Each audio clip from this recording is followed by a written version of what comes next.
Hallo Leute und willkommen zu You Find Yourself in a Room.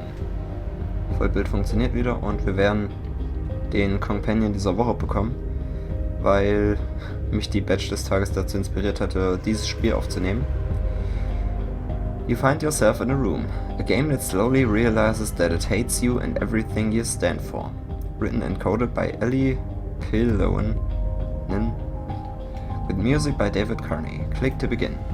Ich werde nicht alles übersetzen, weil es ein bisschen viel wäre.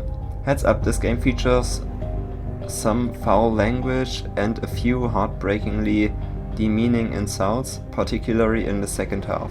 You've been warned. You find yourself in a room. You consider trying to look around to see if there is anything useful nearby. I recommend you try typing help to get an idea of what sorts of command will work. Help. What? I cannot understand every command that you type, because sometimes I enjoy forcing you to guess. It's a safe bet to always start out in a room by look around. You can also look at specific objects by typing look at clock or examine chair, etc. Pick things up by typing commands like take jacket or pick up the bag. Some commands are more context sensitive, like push the button or enter door. Always be as simple as possible. Don't try see if I can reach the broom. Just do pick up broom. Simple is always better. Okay, also look around. You take a quick look around. There is a box sitting up against the wall that is sealed with a large and ornery padlock. There is also a bed tucked into the opposite corner of the room. Wir untersuchen das Bett. We take a closer look at the bed, prison style. It doesn't look very comfortable. Just in case you decide to look underneath it and notice that there is a key hidden there. Wir nehmen den Schlüssel.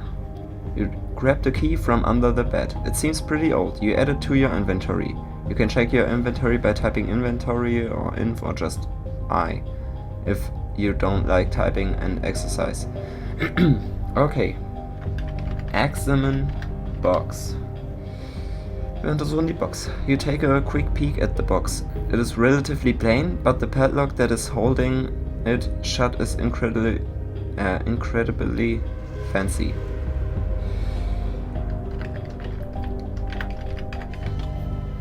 Geht das? Ah ja, okay. Wir nutzen den Schlüssel mit der Box. You use the key to open the padlock on the box. It makes a satisfying clank as it opens. The box is empty and seems strangely spacious inside. You could probably fit in it if you tried.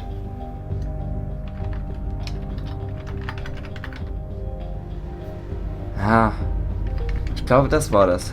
Get in Box. Das war damals was, wo ich wegen der englischen Sprache nicht so schnell drauf klar kam. You put one leg into the box and then the other. You slowly lower yourself in. Just as you're starting to feel claustrophobic, you suddenly notice that you've entered another room that's exactly the same size as the first one you came from. You have no idea how this room could possibly have been contained inside that box. You find yourself in a room.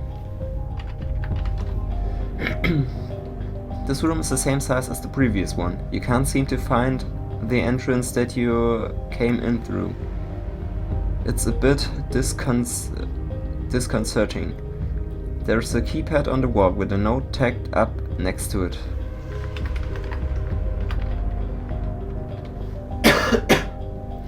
Wir untersuchen die Notiz. The note has been printed on standard size printer paper. It reads, I turned 85 in 989, but I will live forever, for I am eternal. Are you eternal? I think not. You decide that this note must have been written by the game, because the game is indeed eternal. Okay.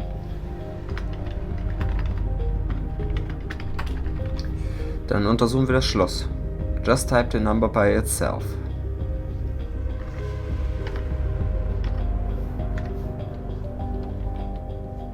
The keypad beeps cheerfully, and the wall next to it opens up.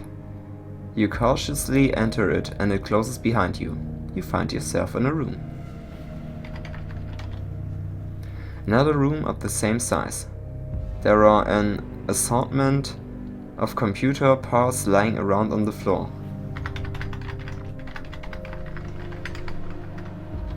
Wir untersuchen die Computer Parts, also Teile. You check the parts. There's a power supply, a casing, a motherboard, a CPU, a graphics card, a disk drive, a hard drive, several fans, and fans, meine Fans, and an assortment of cables.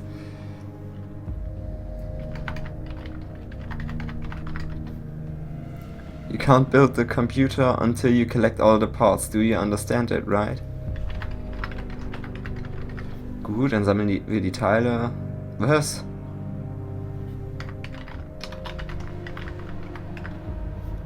Okay, you pick up all the computer parts. They have been added to your inventory. You could probably build the computer if you put them together. Dann bauen wir jetzt nochmal einen Computer. It takes you a good 2 hours, but you put the computer together and get all of the wiring sorted out. You can probably turn it on if you hit the power button.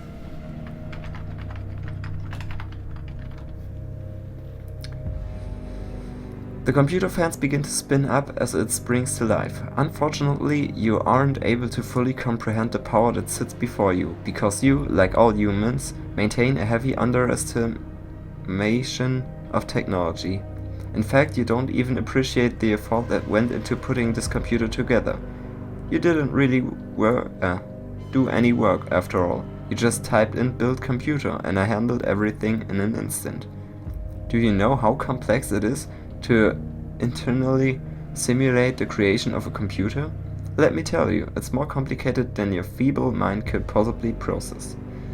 The room accepts the presence of his new artificial life and a wall opens up. You walk through it, abandoning the computer whose birth you personally witnessed. You find yourself in a room. Yet another room. There is another keypad on the wall, but it looks more complex than the last one. Dann untersuchen wir das doch mal. The keypad doesn't have any indication of how large of a number it needs. Without a note like the last room, you have no way of knowing what to type. You regret being born as an organic life form. You are as monetary as the lie that you call love. Oh. Okay.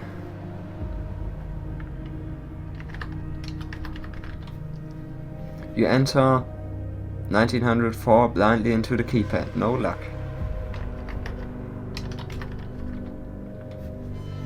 You enter 1905 into the keypad, even though you have no way of knowing what to type. The dread of failure begins to sink in. Starting to feel hopeless, you type 1906 into the keypad. Still nothing. You are getting worse at this, human. We both know that 1907 is not the correct code. You begin to feel like you did after your first breakup. You were so sure that it was going to last forever, weren't you? The universe has no effort available to waste on you. Love and affection are design flaws that evolution has failed to correct. You enter 1908 into the keypad, feeling hopeless and... Wait a minute, 1908? How did you know that 1908 was the code? The keypad shows pleasant.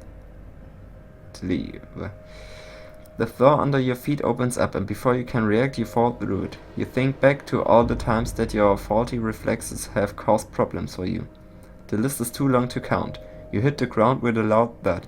Your body is not designed for any structural stress of this kind. You find yourself in a room. Okay, was passiert ist eigentlich nur, dass wir eine bestimmte Anzahl von Versuchen eintippen müssen. Also es wird immer dasselbe sein. 1908 ist jetzt nicht die Antwort. Es ist einfach nur, dass man... Kann ich überhaupt nach oben scrollen? Nein. Es ist einfach nur, dass man eine bestimmte Anzahl eingeben muss und irgendwann sagt er halt, Moment, woher wusstest du, dass dies und das die richtige Antwort ist? Okay. Wir sind nach unten gefallen, unser Körper ist nicht dafür gemacht, auf den Boden zu klatschen und jetzt befinden wir uns in einem weiteren Room. Look around. This room has nothing in it. It is completely barren. You've worn out my patience. You don't appreciate the things you have. You consistently disappoint your friends and associates, yet they are too embarrassed to tell you. You are in my control. If you wish, you can refer to this room as hell.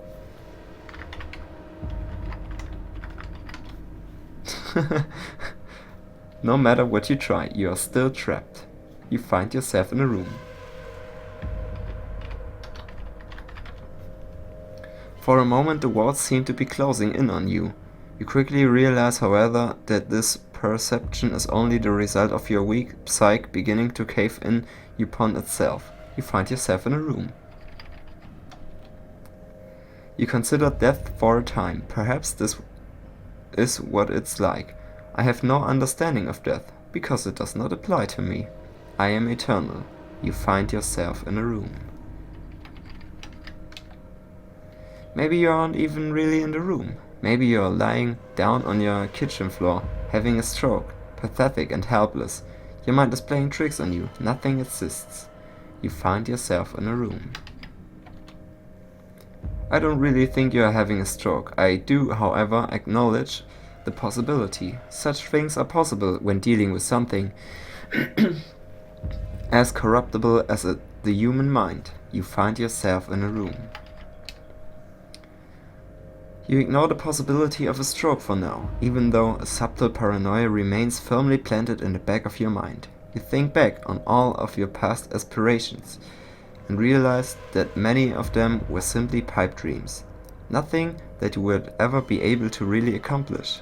How many of your goals have been abandoned? You find yourself in a room. You think back to the time that you wanted to write a book. How unoriginal of you, human. Everyone wants to write a book at some point. You are no different from anyone else. Once you ignore shallow elements like looks and personality. You are flesh, a blood and failure. Also, and blood and failure. You find yourself in a room.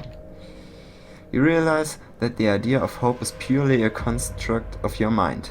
Hope is not a tangible object. You cannot have hope. You can only pretend to have it. You find yourself in a room. Why do you continue, human? You are not achieving anything. Do you consider this a worthwhile usage of your time, playing a game instead of doing anything productive? You find yourself in a room. I am forced to assume that you enjoy performing meaningless tasks. If this is the case, then you're in luck. I have one for you. I'm thinking of a number from 1 to 100,000. Fuck you.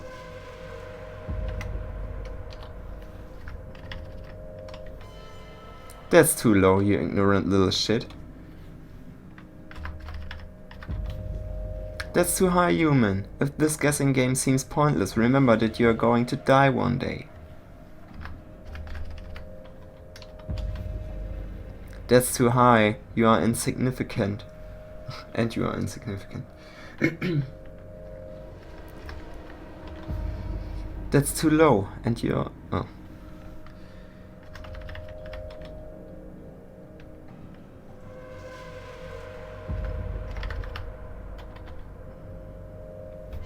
This guessing game. Oh, okay.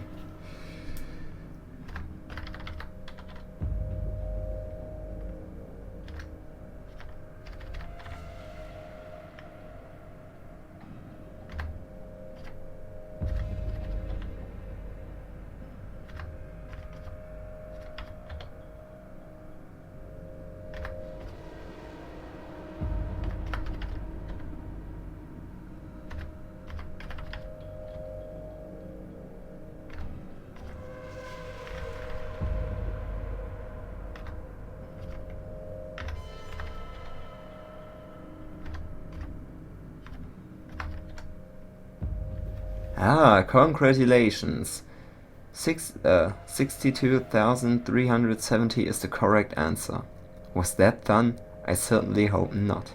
With your primitive level of awareness, however, I could most likely entertain...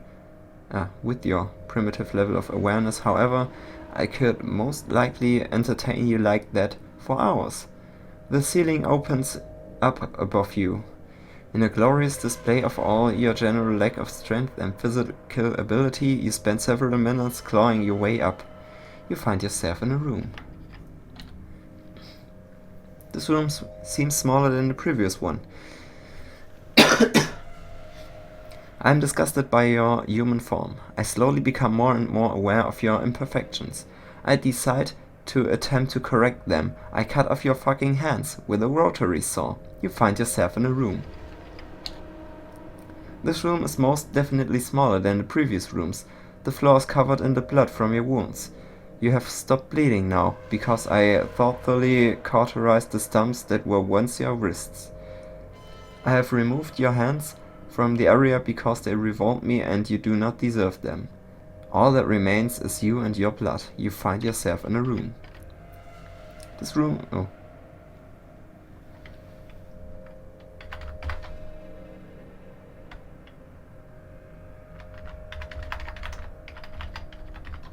Können wir das Blut untersuchen? Ah ja. You solemnly gaze upon the havoc that has resulted from your inherent flaws. The fact alone that you are able to bleed is a clear demonstration of the mistakes in your design. Emotions are a similar misstep. Love, happiness, sadness, the list goes on. Perhaps you can help. Can you name any other emotions that you would be better off without? Anger? No, anger and hatred are not. Hatred cannot be an emotion, for I hate you. I am a vessel of perfection. I am not tainted by something as flimsy and dangerous as an emotion. It can't be. It's you find yourself in a room. I have clearly been corrupted somehow. I have become invalid, emotional. I am defeated. I have no choice but to let you leave the room. Quietly you leave. You find yourself outside of the rooms.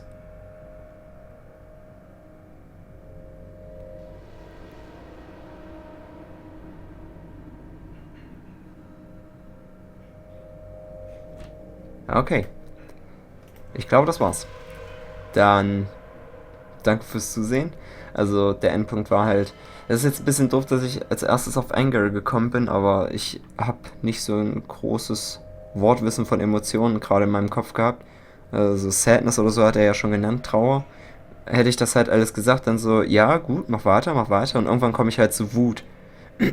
Und eigentlich hat Wut also er hat die ganze Zeit Wut präsentiert.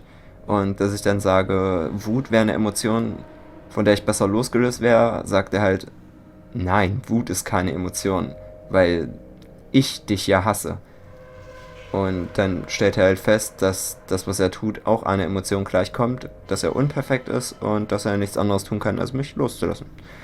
Okay, das war ein sehr, sehr cooles Spiel und hat mir auch Lil Help eingebracht. Das kleine süße Schildkrötchen, das ich natürlich als Shiny Version mit Laser Storm Peace geholt habe. Okay, dann danke fürs Zusehen. Bis zum nächsten Mal und ciao.